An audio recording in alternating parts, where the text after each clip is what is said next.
the president founder of Theory. Andrew Rosen was born in Boston. He's the third generation of his family to become a fashion leader. And that's what I want to impress upon you, how beautiful it is to have the solidity, the foundation, the basis of family. It's a very important word, I think. And I want you to think about that very seriously. His grandfather in 1910 founded Puritan Fashions, and his father, Carl, made Puritan into one of the most important apparel companies. He also developed a modern licensing with names like Diane von Furstenberg, Calvin Klein, jeans, and many, many others. Andrew began his career at Puritan, third generation, in 1977. He was president CEO in 1983. His company was acquired by Calvin Klein and Barry Schwartz, who was a genius of the fashion business. I remember him. In 1985, this happened. And in 1989, Andrew moved at the helm of Anne Klein as president CEO until 1995. Andrew Rosen, in his commitment to developing young talent, has endowed scholarships to our FIT and is a pioneer of the CFDA Vogue Fashion Fund. Continuing his family's commitment to innovation and vision, two important words that are kind of lost these days. The Rosen family is a great gift to all of us, keeping rooted family values and traditions and ideals in today's troubled world. Thanking you from all of us here at FIT, Andrew, on this special eve of the Rosh Hashanah, may I wish you all a peaceful and happy New Year. Now it's all yours, thank goodness.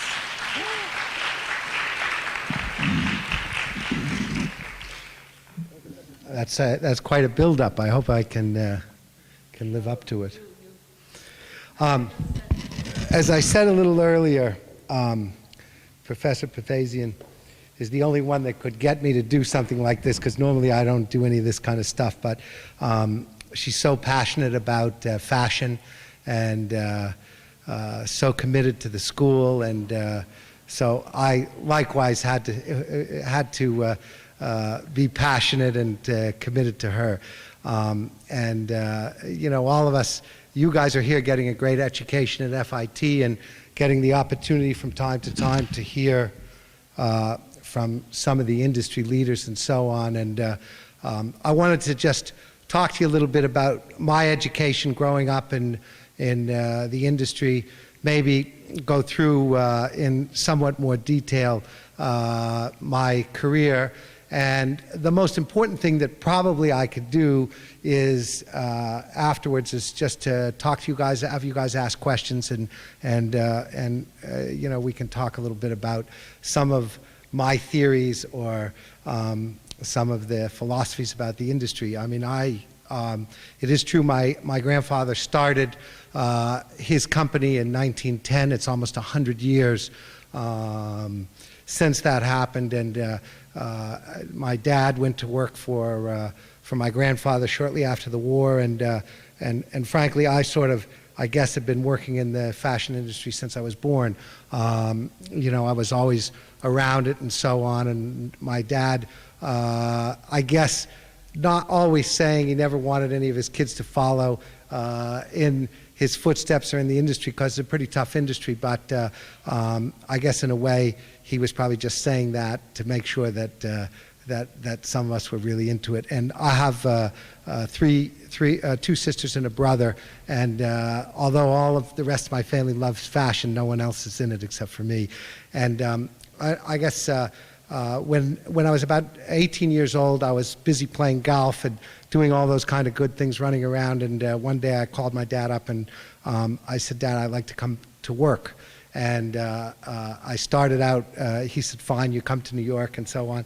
And I started out working in a knitting mill he had in Long Island. And I guess he was smart in a way because he wanted me to get a really good foundation of the business. And I worked in a knitting mill, and from there he had a dress factory up in New Bedford, Massachusetts. I worked for about 2 years in between the knitting mill and the dress factory, worked in the warehouse, used to hang out with the pattern makers, used to work on the sewing floor, and really, as I say, got a good education about the back end of the industry. And I guess it was also a time that my dad could let me chill out and so on and learn about work and so on and not get in any trouble because I was actually just dealing in the sort of the not in the big city, so to speak. And so about that time, my dad did a deal with Calvin Klein, and the deal he did with Calvin Klein was he licensed his name to manufacture Calvin Klein jeans. This is 1977, and so that was a pretty big deal. And I went to New York and started working in the showroom just as a salesman, and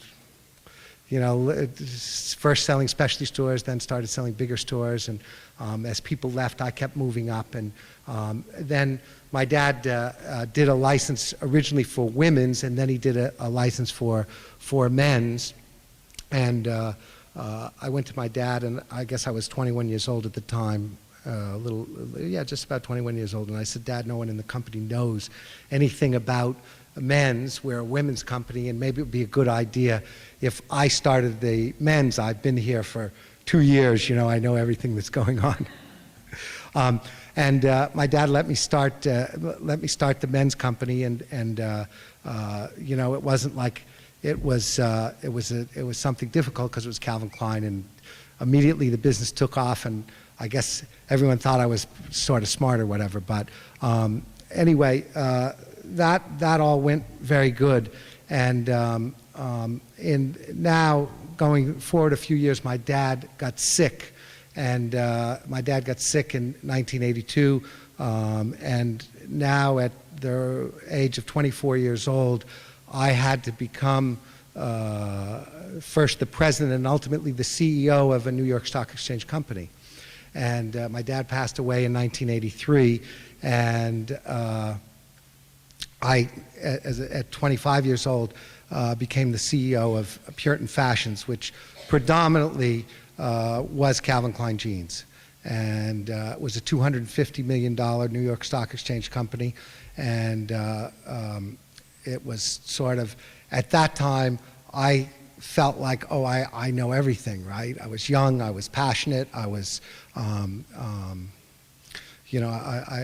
was inexperienced is what I was. But the truth of the matter is, because I think that I was so passionate, and I sort of had to be tough, I didn't have a choice, I was able to sort of muddle my way through it. About a year later, Calvin Klein and his partner Barry Schwartz made a hostile bid for the company, and ultimately took over the company. And they said no 26-year-old kid is going to determine their fate. And the reason I'm telling you all this is that here you look at me today, and I look like, boy, oh boy, I've done so much and accomplished so much, and maybe that's true today, but the road along the way to get there wasn't always easy, and it wasn't always one that everything went the right way, or one has to learn a lot, and one learns a lot sometimes from making mistakes.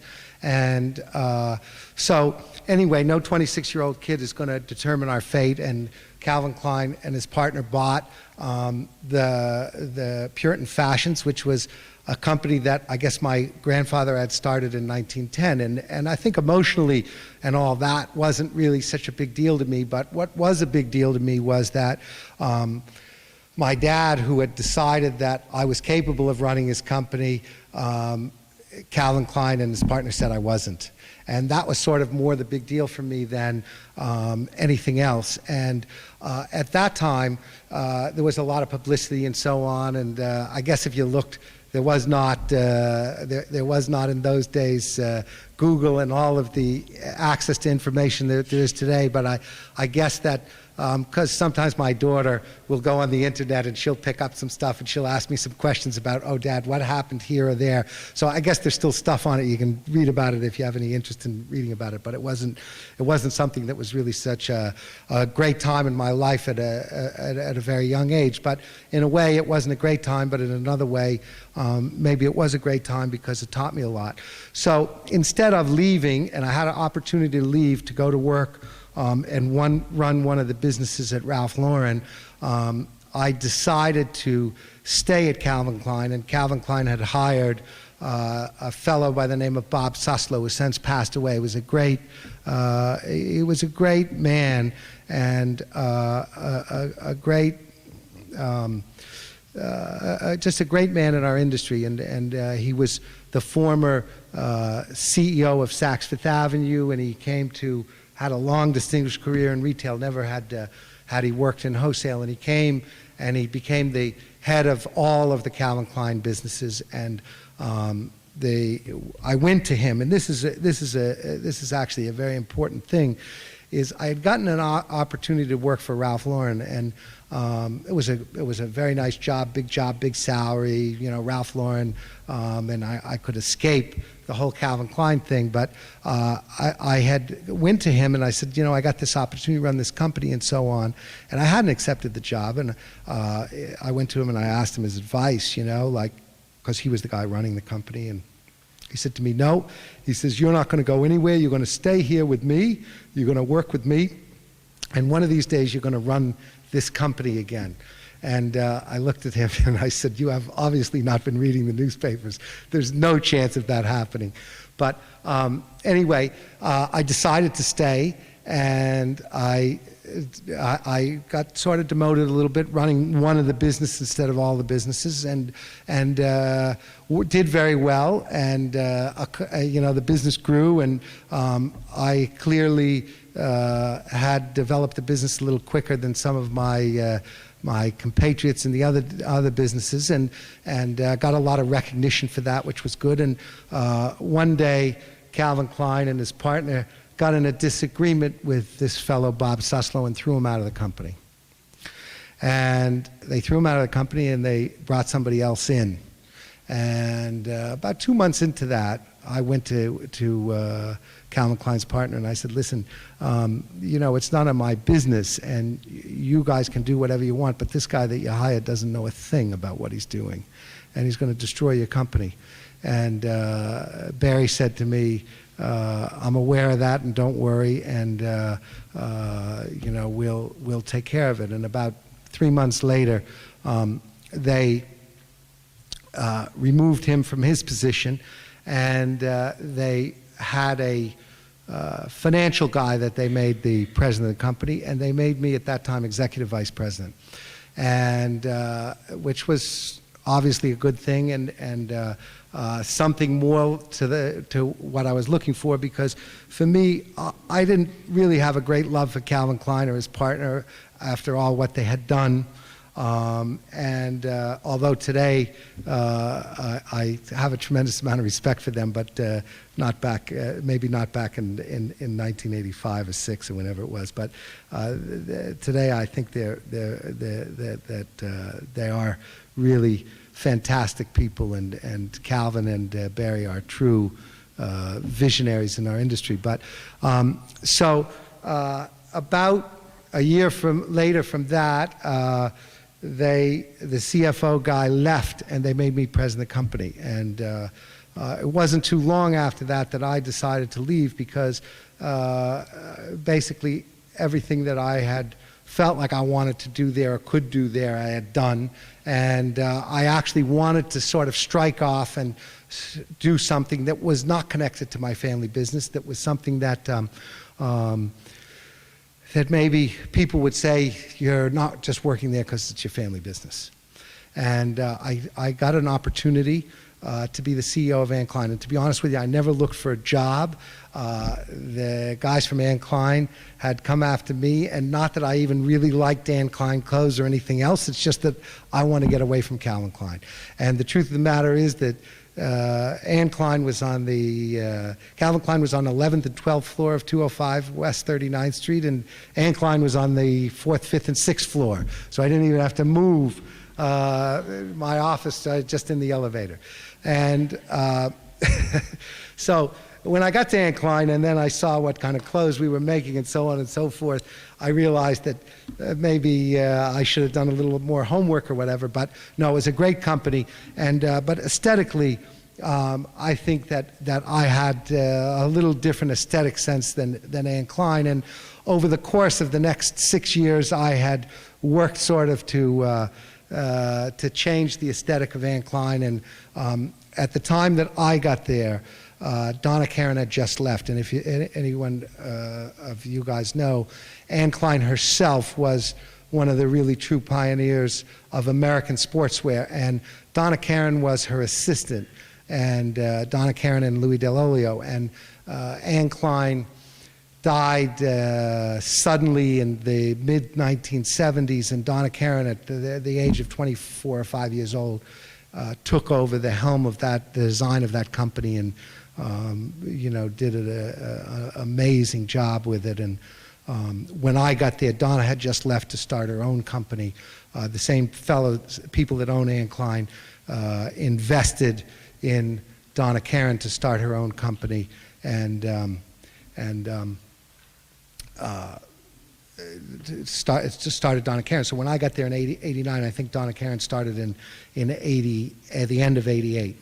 And the reason I'm saying that is that from 1989 to 1995, when I left Anne Klein, I was also very aware of Donna Karan and DKNY and what was going on. And I feel that Donna Karan in those years was probably the most prolific designer America's ever seen. I think she was spectacular in the whole concept with Donna Karan, the whole concept with DKNY. And quite frankly, I think what DKNY was doing in the mid-90s, or in the late 80s and early 90s, was just the forerunner of what I ended up doing with Theory later on. I think they got stale, and I sort of took it to another level. But I think a lot of that, the reason I say that is that even though I started Theory in 1997, and I know I'm skipping around a little bit, but I started Theory in 1997, Theory didn't really start in 1997. Theory started many, many years before. And it started many, many years before, when I was learning about the industry and learning about what turned people on and what didn't, and what worked and what didn't.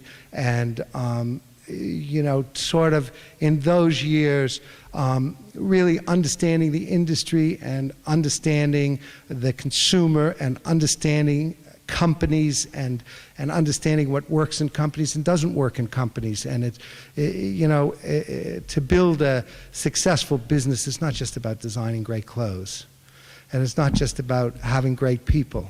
It's about how everything works together. And I think that much of what I ended up with today was really sort of a tribute, or a part of my experiences from so many different people that had such a profound impact on me because I worked for them. And anyway, I'm getting off a little bit, because here you guys, and I see it all the time, is so many young people who go to school, go to design school, and get inspired by professors like this and schools like this, and they get out of school, and the first thing they want to do is go into their own business, and they want to start in their own business, and they get their family's money, or they get their own money, or they get whoever else's money, and it works sometimes. but that wouldn't be the way that I would suggest to go. And I think that the reason I say that is I have the experience of working for lots of different companies. Even though I worked for my dad's company, I never considered it was my father's company. I always considered it was the company I worked for. And when I was 40 years old is when I started my business. I didn't start my business when I was 25 years old. But let me get back. So here I am at Anne Klein, and I'm obviously wanting Anne Klein to go in a little different direction than the traditional Anne Klein is going. And I'm there about 6 years, and I had hired Richard Tyler to come in. Richard Tyler, I don't know if any of you guys know who Richard Tyler is, but back in the early 1990s, he was a pretty prolific designer. And I hired him and very young, he wasn't young, his clothes were young, and the clothes were very cool, and I thought that would be good for Anne Klein to evolve. And anyway, so I'm wanting to go in this direction with Anne Klein, and the guys that own Anne Klein weren't so much into going in that direction, and they fired me. Now I can say they fired me. Back then in 1995, I really can't say they fired me because, you know, it wouldn't have sounded so good, and what would I have done since I got fired? But no, it wasn't so bad. But the truth of the matter is, we had a disagreement, and they did fire me in 1995, and you know, I'm almost 40 years old, and I didn't really know what I wanted to do. I know that I didn't want to go back and work for a big company.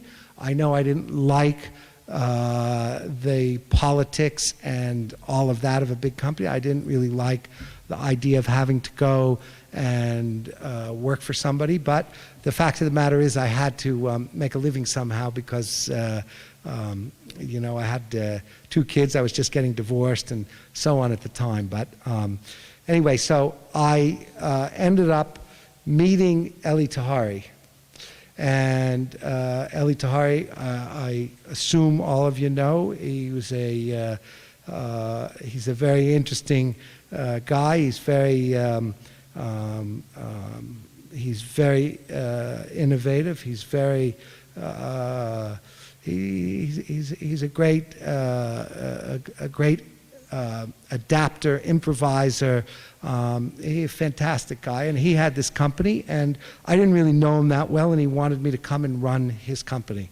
And his company was about $50 million at the time. And this is 1990, end of 1995, 1996. And I said to him, Elie, you know, it's great, it's very nice, but I don't really want to run anyone's company. I want to start a company of my own.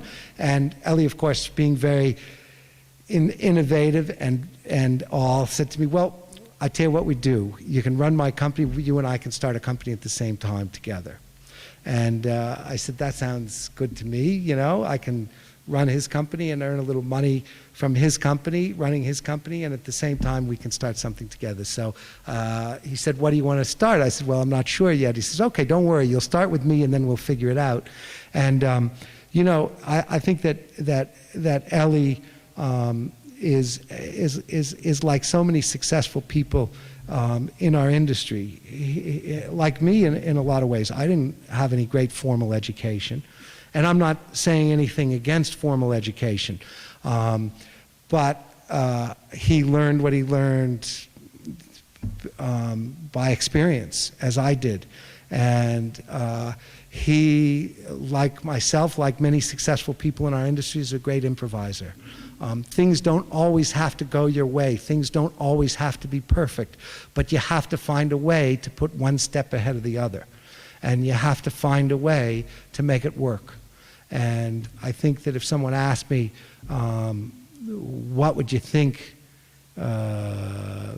takes to be successful in our industry, I think that's one of the clear things that it takes to be successful. You have to see what is not, in a way is obvious, but isn't obvious.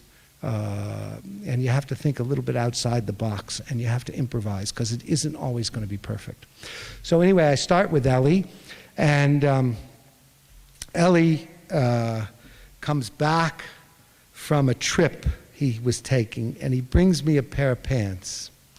The pair of pants was made out of fabric with Lycra.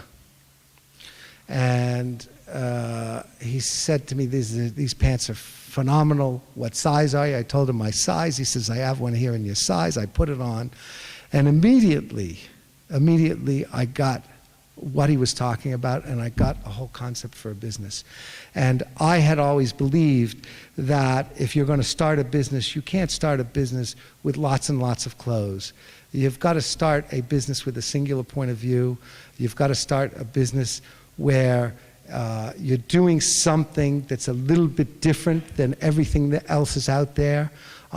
Because the last thing the world needs is more clothes.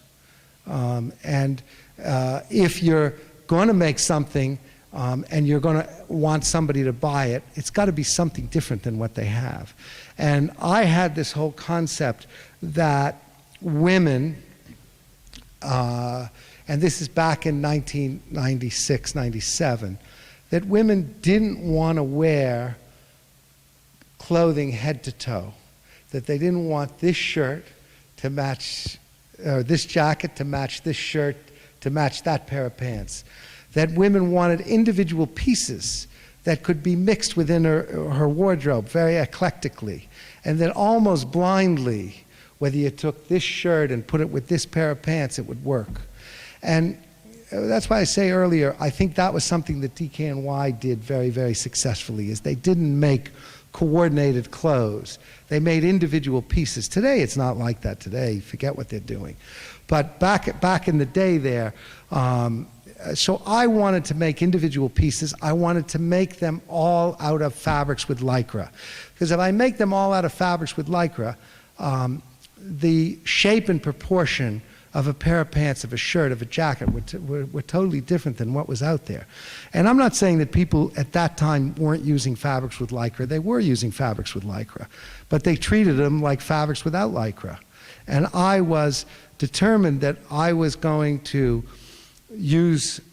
build a collection of items of only fabrics with Lycra, and I was going to be an expert. And when anyone thought about buying clothes with Lycra, they were going to think of Theory. And originally it wasn't Theory, it was originally, the name was going to be Stretch Theory, because I had this whole theory that everything was going to be made with Lycra.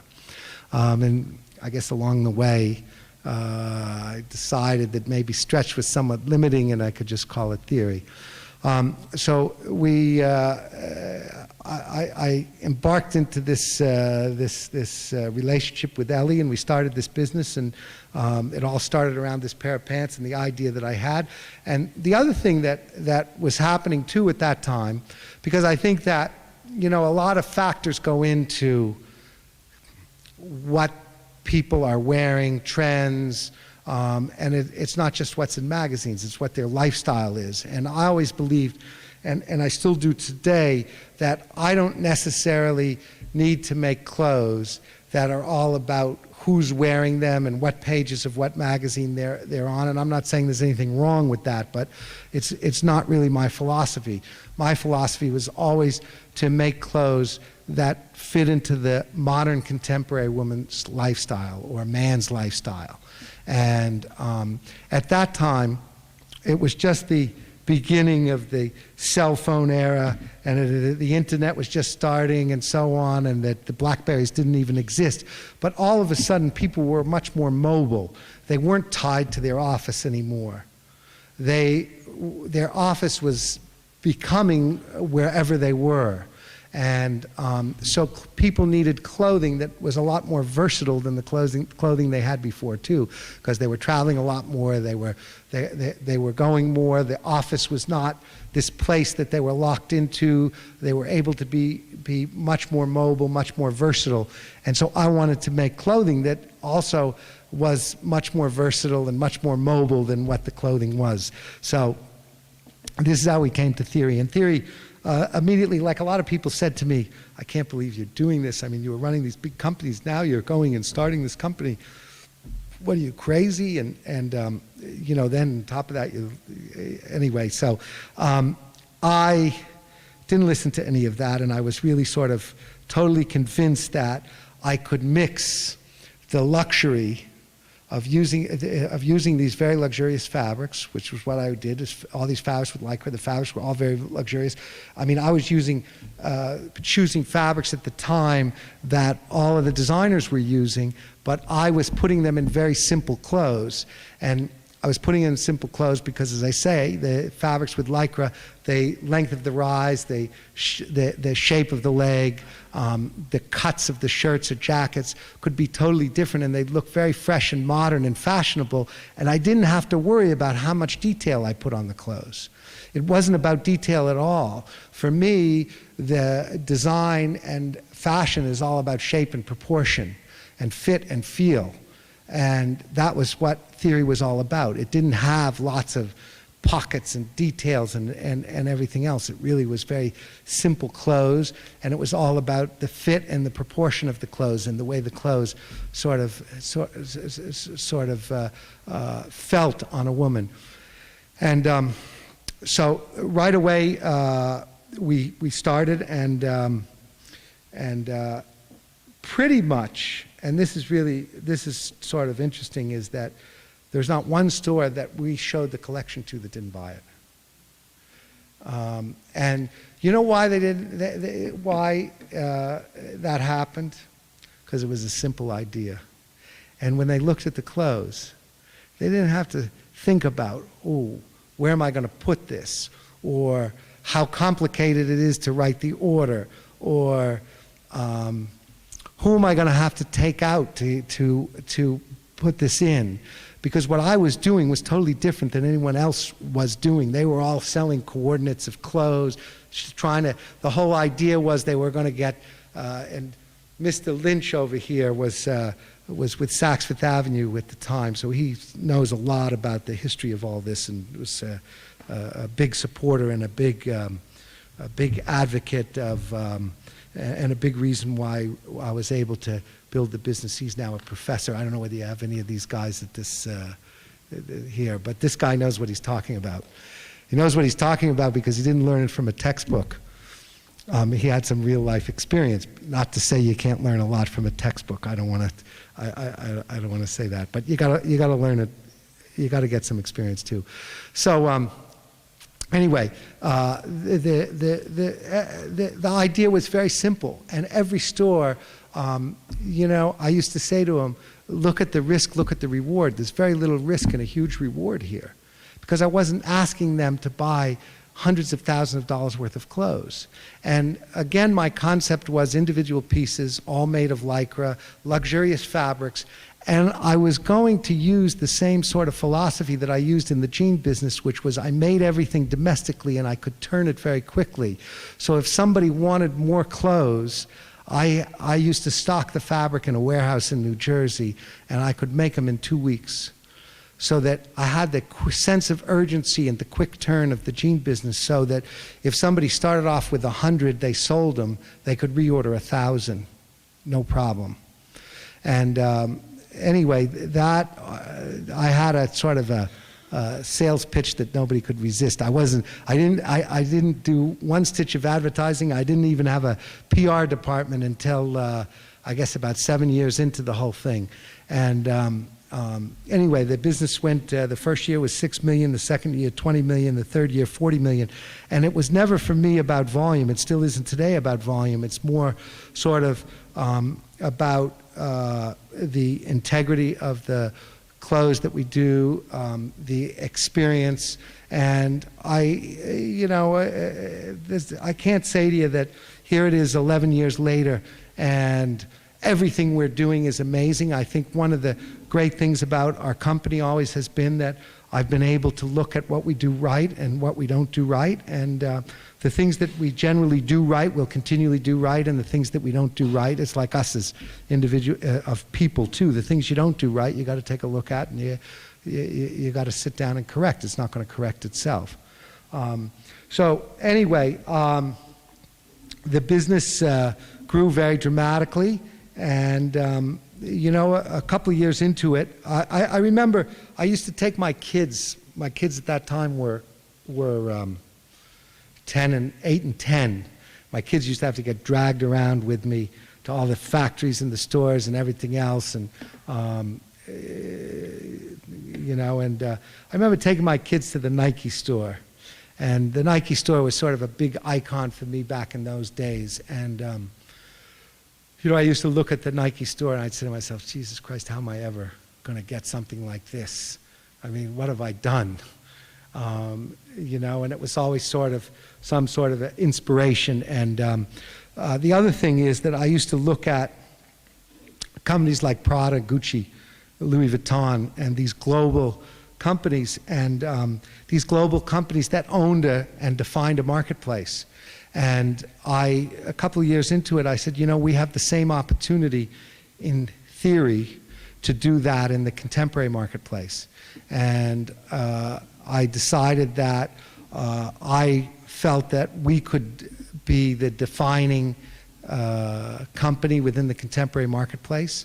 I felt it was always important to me that the stores that we dealt with not only liked our clothes, but equally as importantly had respect for us as a company, and respect for us as a company about the programs we had and the people that worked in the company, the integrity of the company, because I felt that, you know, stores like Saks Fifth Avenue, Bill is now a professor today, but before he used to have a big pencil with Saks Fifth Avenue, and that it was important that he felt that he was dealing with a company that not only made exciting clothes, but had exciting and innovative ideas and people.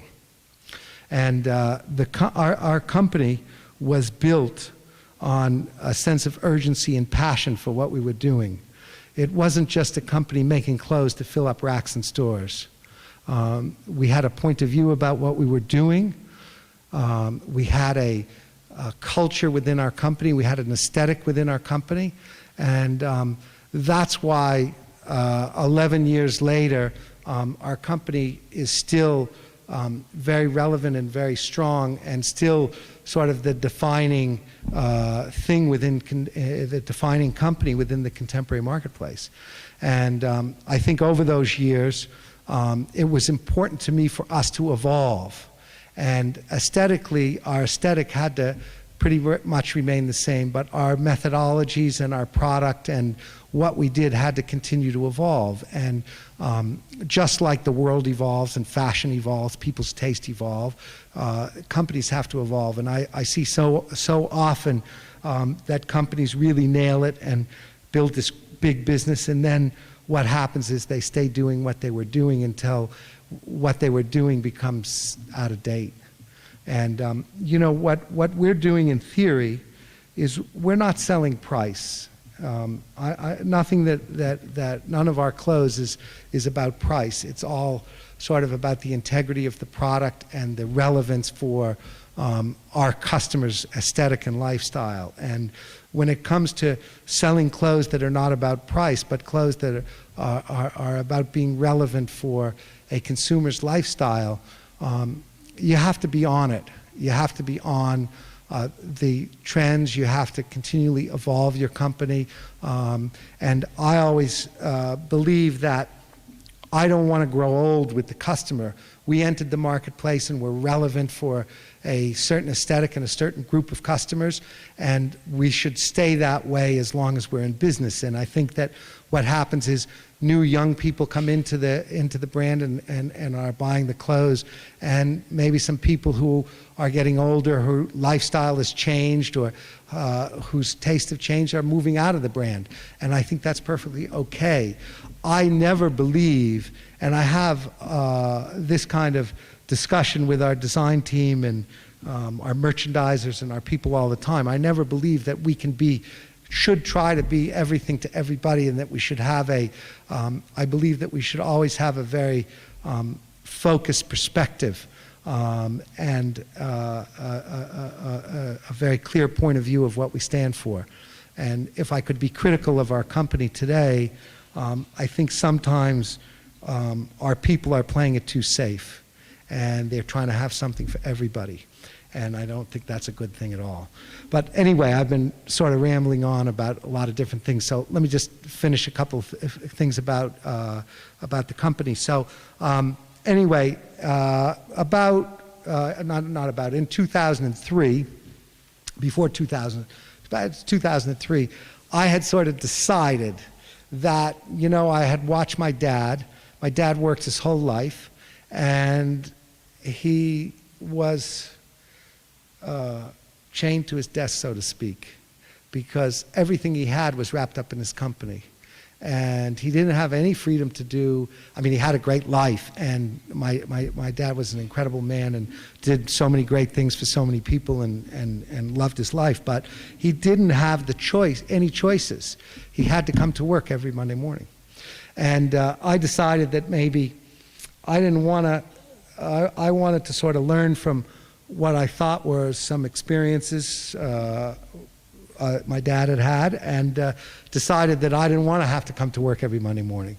I wanted it to be a choice that I made, not a necessity. So I was able to work out an arrangement where my Japanese licensee was able to buy the company, and therefore we were able to put the Japanese company and the American company together and create this global entity. I was able to get a lot of money, so I didn't have to worry about what I was going to do in the future. Although with today's market conditions, I don't know whether that's the case, but no, that's the case. It's all right, just in case my kids hear it. But anyway, so I sold the company, and at the same time as selling the company, I accomplished what I had really wanted to accomplish way back when, is I now had a company that was $150 million in the US and $150 million outside the US, because I put it together with the Japanese company, and it was all theory. And now theory had business in Asia, business in America, 50% outside of America, 50% inside America, and it started to look and feel more like what I was sort of envisioning with that Louis Vuitton and Gucci and Prada. And I also felt like that those guys occupied the designer space. I didn't need to compete with them. And I was feeling that this whole modern contemporary business was the business that was going to explode around the world. And it wasn't just about what's happening in the US and happening around the world. And so we were going to be the authority in this space. And I myself obviously felt that it was important that I was very much thought of as sort of relevant in the contemporary space, and since then have invested in and owned parts of other contemporary companies myself outside of the company, one being Alice and Olivia, another being Rag & Bone, another being Griffin. So I felt that that it was important to do some other things within the contemporary space, and invested in those companies as they were starting up. And it also did another thing for me, is it gave me some perspective outside of theory. So that every day I come to work and all I see, feel, and touch is theory, maybe I'd be a little bit stale at the end of the day, and day after day, week after week. So I got involved in some of these other businesses so I could have a little broader perspective on what's going on in the market. And it's not that I wanted to copy any of them or anything else. It's nothing about that. It's just about the fact that it's very important not to get too isolated or too insulated into thinking that there's only one way to do things. And, I always hate that everyone always tells me, oh, well, you got to advertise, or oh, you got to do PR, or you got to do it this way. The great thing about the fashion industry is that there are no rules. And you can be as innovative and creative as you're capable of, and sometimes it works. I'm not saying all the times it works, but when it works, it really works. And so I believe that it's very important to get broad perspective. And I also think that you guys going to this great school and getting the experiences that you're getting, when you get the chance, you should definitely have the opportunity to work for a few different companies. And I say to you that you should work for companies that match the aesthetic of what you live and feel in. It's very important. Because why do you want to work in a company? Am I going too long? No.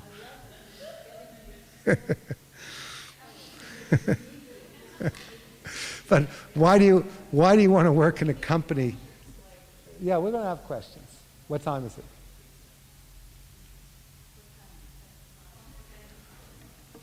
10 to 5? I talked that long? I started late.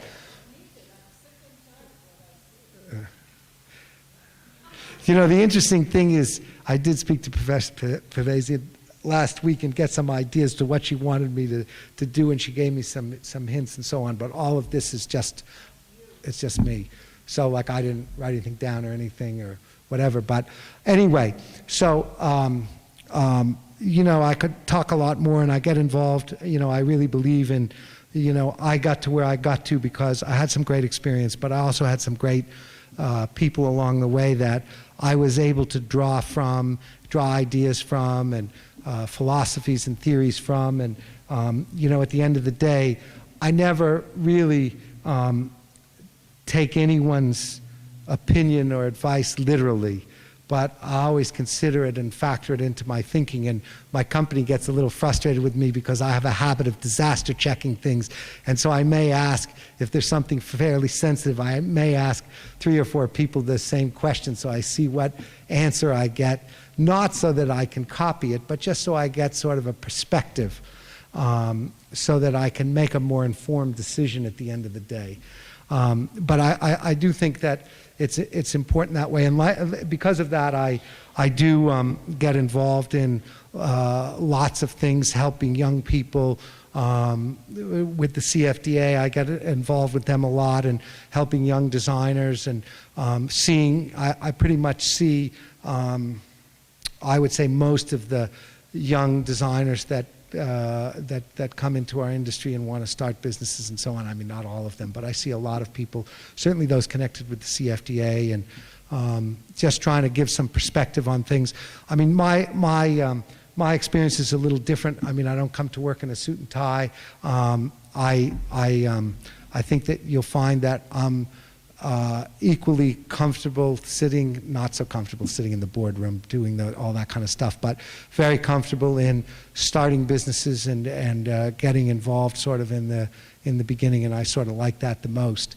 And you know, I never planned to have a big business. I sort of wanted to have a small business all along that I could be proud of the clothing that we made and be happy to come to work every day, and happy for the people that worked in the company to come to work every day. And now the company is a lot bigger than that, and I still enjoy it, but I still also get turned on by dealing with companies that are just starting out and really small. So I don't want to go on because there's a lot of questions, maybe some questions. Usually in my company, after I speak, nobody has any questions, so I don't know whether that's going to be true here. Nobody ever has any questions. Anyway.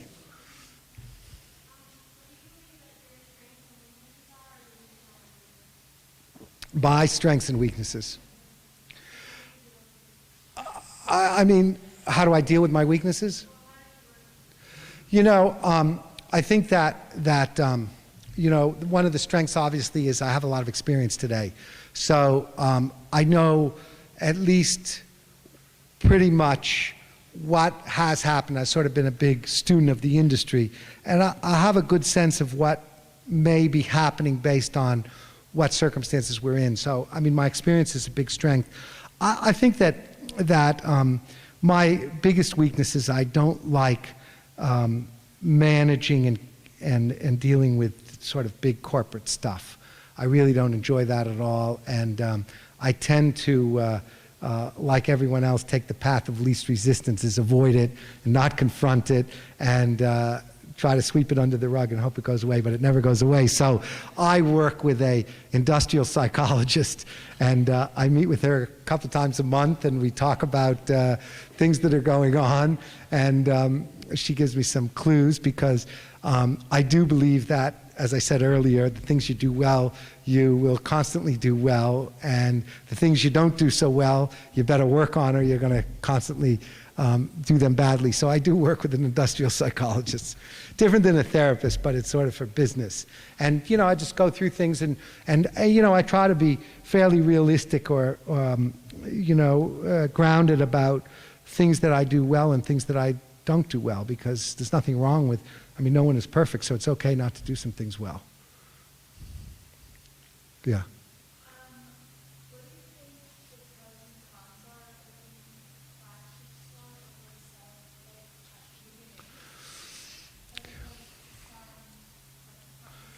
I give you a good example. Rag and Bone, who I assume you guys are all familiar with, right? So Rag and Bone, I'm a partner with the two boys, so a third, the boys and I, and they are really incredible guys and got a lot of publicity, and they started their business when I got involved. Maybe they were doing $1.5 million or $2 million. They'll do close to $20 million this year. And it wasn't until this year that we opened up a retail store. We opened on Christopher and Bleecker. And the reason that we didn't, and they wanted to all along, is that it takes a lot of money. And, when you're building your business, it's important to have a solid foundation. And until you have a solid foundation, you better not take any risk. And just like I said to you, it's good to get some experience on other people's money in your own, with your own career. Why make mistakes with your own? It was much easier for Rag and Bone to have Barney's or Odin or Scoop have their clothes and develop the business first and develop the brand. And then once that's developed and we've made money and can be able to afford to open our own store. At the end of the day, it's all a question of survival, right? And you can't survive I have a company also called Helmut Lang that we bought from Prada. And Helmut Lang, I started, and I knew this was a mistake, and I every time I've done this, it's never worked out, is I started to try and make it a big deal. And I spent lots of money, and I tried to make it this big deal, and it didn't really go as a big deal right away. And we're losing lots and lots and lots and lots and lots of money. And instead of being more grassroots and putting one foot in front of the other and letting the demand of your product and the demand of what you're doing dictate your business. And basically, I'm a big believer in sort of a grassroots kind of a organic philosophy where, the demand for your clothes dictates, what you do. And I don't believe that you can do it any other way unless you have very, very deep pockets and big corporation behind you, and even then I wouldn't suggest it.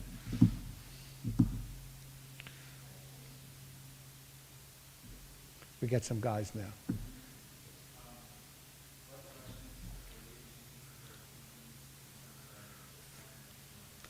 That's a good question.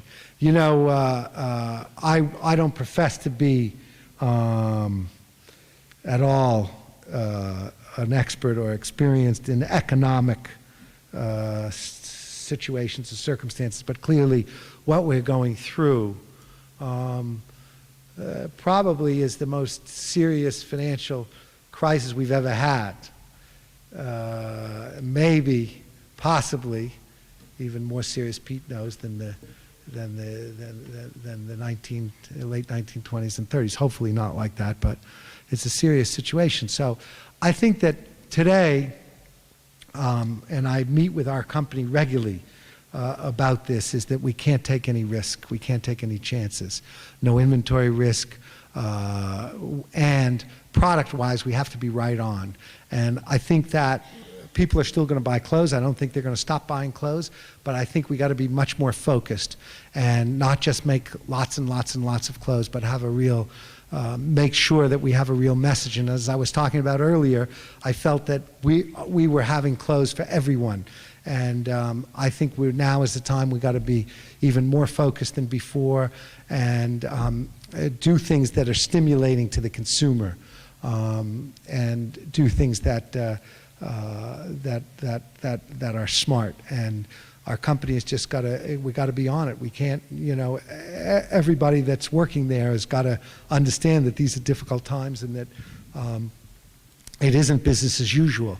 And there's got to be a little more sense of urgency and a little more passion, and it just is a little more serious right now.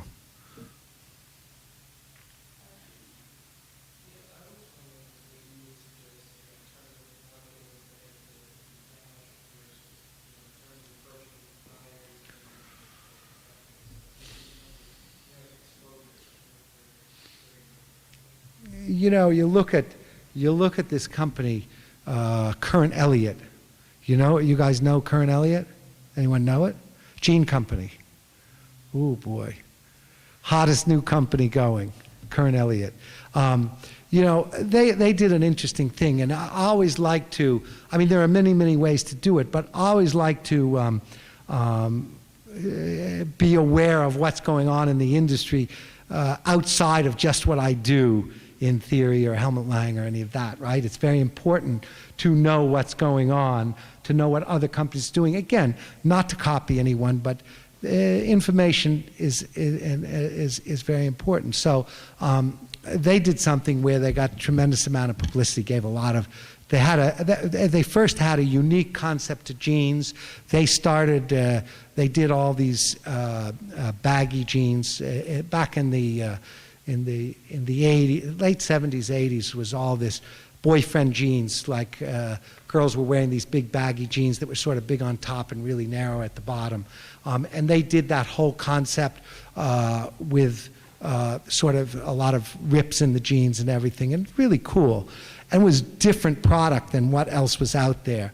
And then they got a lot of publicity around it, But my big thing is, if you're going to do something, it's got to be different than what's out there.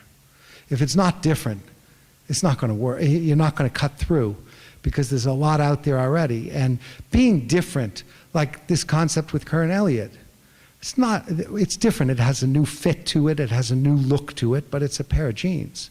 But they've just done it in a different way. Simple. It's not over-designed. It's not tricked up. And I think that it's like theory. When I started theory, it was a simple concept. Alice and Olivia was a simple concept. When we started Alice and Olivia, it was all about making pants out of home upholstery fabrics, all these different tapestry fabrics, all these different patterns.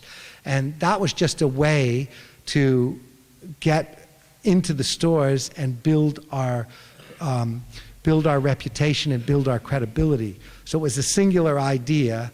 It got us into the stores. It got us credibility with the stores and with the consumer. And from there, as that did well, we then expanded it, but started with a singular idea.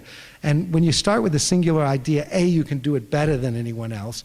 B, when the store comes in to look at it, they don't have to think twice about, how am I going to buy this? Where am I going to put it? They just get turned on to the idea.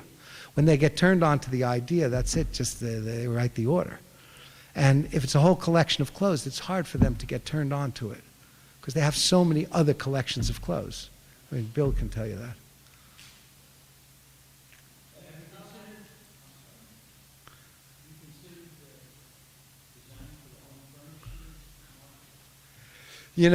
This is another thing. Now, this is unique to me, right? Like everything I'm giving is my perspective. It doesn't mean anything other than that's just my opinion, right? So here's my opinion. If I had, everyone wants theory to go and make this product or that product, and I think that's all well and good if we have a perspective on that category of product that fits into sort of what I believe. It's got to be special. It's got to be something that makes a difference. If it's more of the same kind of stuff.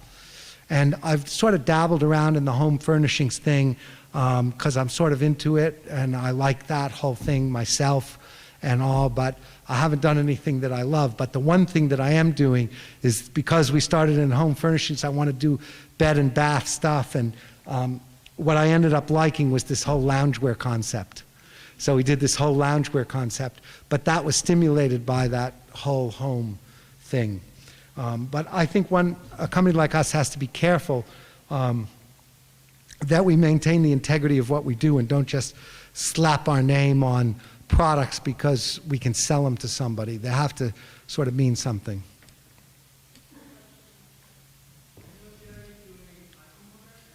Icon project, yeah. That's a good question.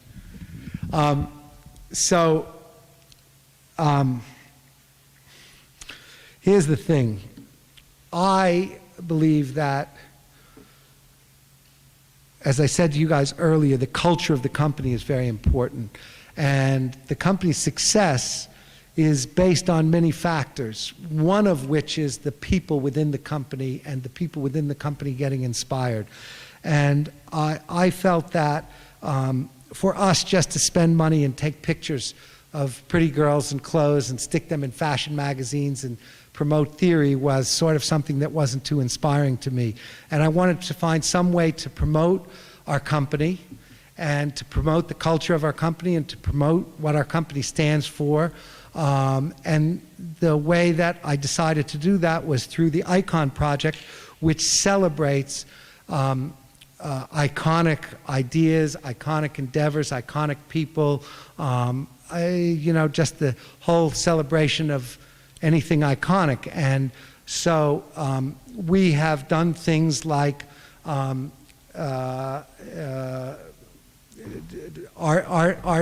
projects, and I do things like supporting the CFDA Vogue Fashion Fund. I do things like supporting students and all that, but I also do a lot of philanthropic iconic work, which is building wells for people in Africa that don't have clean water to drink. We take for granted every day we wake up in the morning that we can go to the sink and run our water to brush our teeth or take a shower. In Africa, that doesn't exist. And so we put together a program whereby we developed a line of clothes, and 100% of the proceeds of the clothing that we sold within our stores went to building wells in Africa. And there was another program where we're doing something right now with the New York public school system where we've developed some product, some rugby shirts and sweatshirts and so on, that 100% of the proceeds of the sale of that merchandise will go to support Caroline Kennedy Fund for Public Schools. And you'd be shocked at, and in our stores we have a wall which talks a little bit about this, but also talks about the leaders within our industry, within the world, who have gone to New York public school system. And you wouldn't believe who's gone to the New York public schools. It's amazing. And many in our industry, but many also politicians or actors or actresses or performers and so on. And so I like to do things that celebrate iconic ideas, iconic endeavors, and I think that it gives the people within our company a sense of feeling that the company they work for is thinking more than just what it is to make a buck at the end of the day. And as I say, 100% of the proceeds that we raise for these things go to support the causes. And sometimes they're philanthropic and sometimes they're art-oriented. So I hope that answers your question. But I think that I don't do a lot of publicity on this. In fact, we don't do any publicity. In my PR department always says to me, well, we want to get publicity, we want to do this, that, and the other thing. And I say, it really isn't about that. It's sort of about us being focused on what's good for our company and what's going to resonate with our customer. We did a whole, as part of this Icon project, Hair, the musical, the play that was very thought-provoking back in the 60s. They had a revival, 40-year anniversary of that play in the public theater in the park. And we did a whole concert on the street outside of our office building in the meatpacking district, had 3,000 people come and see the performers of Hair perform on the street for a 45-minute concert.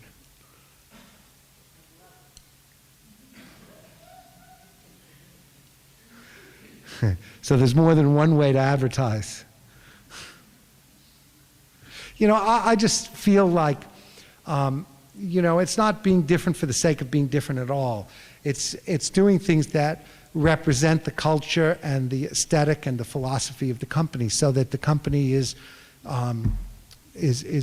true to itself and the clothing and all. And you know, at the end of the day, this is an interesting thing. I never look at how much money we make or don't make or anything. I really am only focused on how we are doing things, what the quality and integrity of the work of the clothes and our programs and all of that, totally focused on the process. And when I mean the process, it's not the administrative process, it's the creative process, the marketing process, the whole thing, and not worried about the money side of it.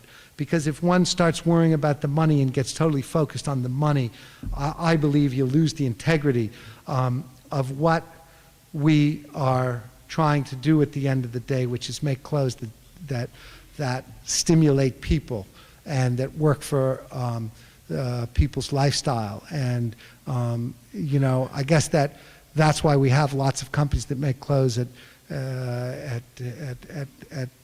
those kind of prices. But if someone is going to buy our clothes, there's got to be something more that's put into it than just making a buck.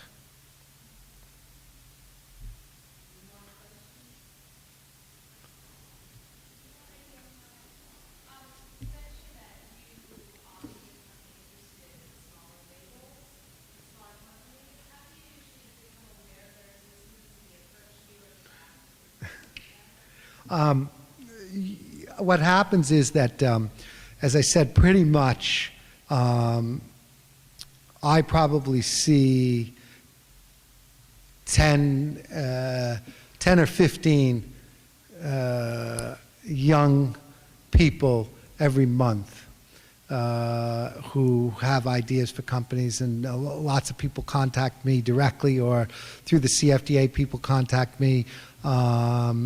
And I guess it's somewhat known that I am open and do this kind of stuff. So people usually find me. Occasionally, I will see something in my travels around that sort of stimulates me. But I also say that it's not enough just to have a good idea or good clothes, because I've seen a lot of those that I haven't got involved with. It's also the people that you're dealing with and the integrity of the people you're dealing with, or at least what I perceive as their integrity. I'm not saying that those that I don't get involved with don't have integrity. It isn't about, it just has to match sort of what I feel is going to work for the sort of the way I work, you know. And so I see a lot of people, and I'm always very open to seeing people. You know, because you never know when there's going to be a good idea, or you're going to meet somebody that is going to stimulate something, or meet somebody that's going to make a difference. I have to tell you, this is maybe sort of out of character, but I met my current girlfriend that way. It's, you know, you never know what's going to happen. And it was just totally not at all. Totally, but you know, it's just an example of you never know when something good is around the corner, you know. So don't close yourself off to it.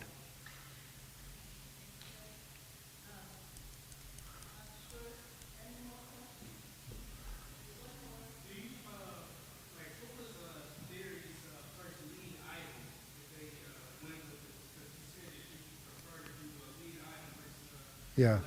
So, well, Theory's thing was pants made of fabrics with Lycra. I started the company, I had about 6 pair of pants, 2 shirts, and that was it, a bunch of different fabrics. And so that's what it was. But if you look back in history And you look at a lot of the great companies today, like you look at Gucci. Gucci didn't start like Gucci is today. Gucci started with a very simple idea. Louis Vuitton. Those are some of the big companies. Look at companies like Juicy Couture. They didn't start like they are today. Started with a tracksuit. You know, Alice and Olivia I mentioned to you, but Theory. So many, Diane von Furstenberg, a wrap dress.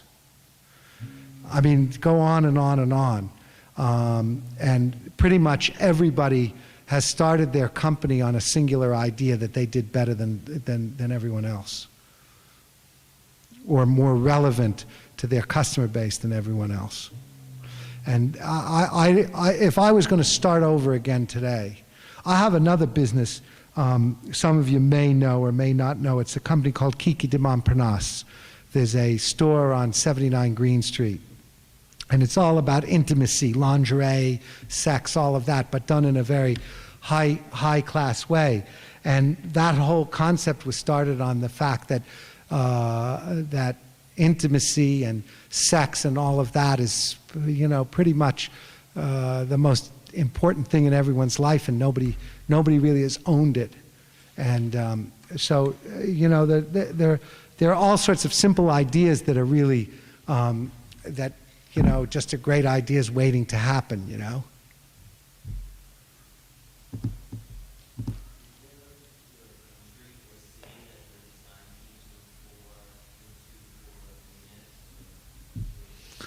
You know, I think that it's a good question. You can sort of find that anywhere.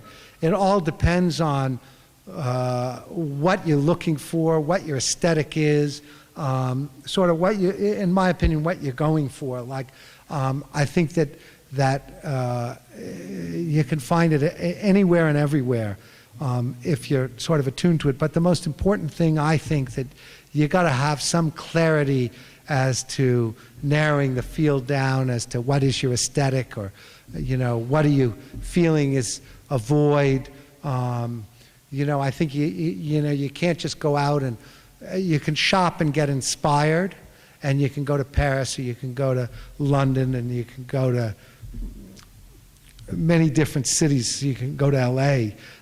Each one of them sort of has their own vibe going on, and it sort of depends on what you know you're looking to do. I'm not a huge traveler. I tend to let everyone else travel, and they tell me about what they saw, which I'm good that way at absorbing things, though. Like, I can have someone tell me they went someplace and what they saw and so on, and I can sort of get a visual of it. But anytime I do travel, which it would be better if I traveled more, but I'm not really a big fan of going on airplanes. I get totally inspired. It doesn't matter where I go, what city, because there's always something there for if you're looking for it. You know, it's sort of like meeting people. You know, if you close yourself off to meeting people, you never know what you're going to miss. If you close yourself off to learning and experiencing something, you know, you're not going to find it. But if you open up, you're going to find it. And it's good if you have a point of view about what you're looking for before you go do it. You know, my dad, he used to explain to me that it's always good to be prepared. And if you were a doctor, before you went in and operated on the patient, you'd take the x-rays, you'd take the blood, you'd do all sorts of preparatory work. It's the same thing, whether you're going to a class, or whether you're going to a job interview, or anything in life. You got to be prepared. Okay?